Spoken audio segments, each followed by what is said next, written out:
যেই সরকার আমার নবী মুহাম্মদ সাল্লাল্লাহু আলাইহি ওয়াসাল্লামের সম্মান রক্ষা করতে পারবে না, ওই সরকার আমরা মানি না।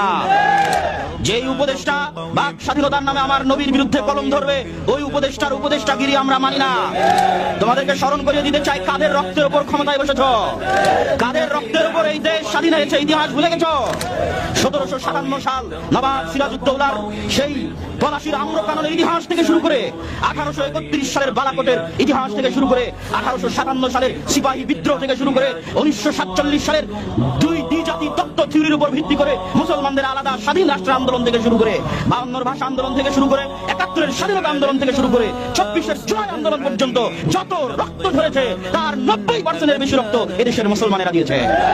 মুসলমানদের রক্তের উপর যে দেশ তৈরি হয়েছে, মুসলমানদের রক্তের উপর যে দেশ স্বাধীন হয়েছে, মুসলমানদের রক্তের উপর যে গদিতে তোমরা গেছো, ওই গদিতে বসে তোমরা মুসলমানদের নবীর নামে কটূক্তি করবে আর মুসলমানরা সেটি সহ্য করবে, এটি হবে না।